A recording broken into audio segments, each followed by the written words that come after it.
and he should acknowledge it, and he should withdraw it. Okay. Honourable Member, before you continue, are you going to withdraw? No, Mr. Deputy, I'm not going to withdraw it. Mr. Deputy, Mr. Deputy, I am not going to, Mr. Deputy, I am not going to let the member for Freetown, allow him to question my respect, to question our respect for the men and women of the Royal Bahamas Police Force or Uniformed Services, right? Just like thousands of Bahamians, I got family members who still on the force and serve the force. What you should apologize for is why people aren't being paid.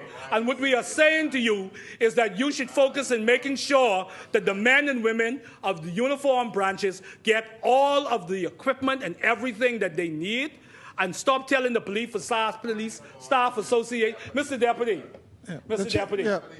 The chair recognizes the honourable member for Freetown. Mr. Deputy Speaker, I can sit after he withdraws it. And honourable member, we will have it stricken from the record. Staff Association, but he needs to withdraw that. Then he can come back to politicking with me. We'll have it stricken from the records. The chair recognizes the honourable member for St. Barnabas. I have not called more than the member for Freetown, and he's the Minister of National Security. I have stood here on my feet in many days, making sure, arguing for the men and women of the Royal Bahamas Police Force to get what they need, that people get being paid, Mr. Deputy.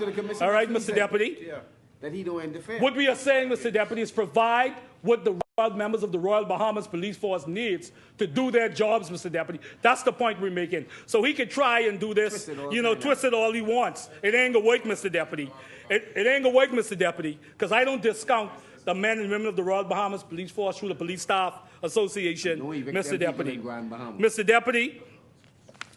Deputy, right? Voice yet, Mr. Deputy.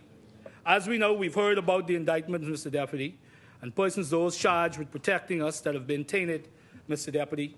A U.S. indictment last year revealed a shocking conspiracy involving senior officers of the Royal Bahamas Police Force, including a chief superintendent, Mr. Deputy, accused of facilitating international cocaine trafficking in exchange for bribes in the U.S., Mr. Deputy.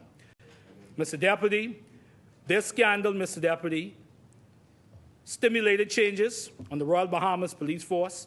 It sparked outrage and protests in the streets, but you wouldn't know it reading this budget because the government has chosen to ignore the crisis. It's obvious this administration is terrified of transparency, Mr. Deputy. Yes. Mr. Deputy, they refuse to support a commission of inquiry or select committee on crime, despite the voice notes implicating law enforcement and the justice system, and millions missing from the airport armored car heist that has now led to multiple murders, Mr. Deputy. Mr. Deputy, while crime surges, this government's priorities, nearly $400 million in no-bid contracts for friends, but no plan, none, for restoring public safety. My fellow Bahamians, this is a budget for the few, but not for you. Yes. Mr. Deputy, national security is not abstract. It is deeply personal. It touches every household, every family, and every corner of this country, Mr. Deputy. It's not enough to cut ribbons if we're not cutting crime. It's not enough to break ground on buildings if we do not break barriers to safety and opportunity. Yes. It is not enough to attract investment if our people live in fear. The Free National Movement envisions a different path, a comprehensive national crime strategy rooted in prevention, enforcement, and community-based intervention, Mr. Deputy. Investment in witness protection, intelligence-led policing, and more modern forensic capabilities, partnerships with schools, churches, and organizations to build safer neighborhoods and support at-risk youth. The present moment offers an opportunity to think creatively, Mr. Deputy, and explore more tailored, innovative solutions to violence, combining proven deterrence with long-term investments in prevention, Mr. Deputy.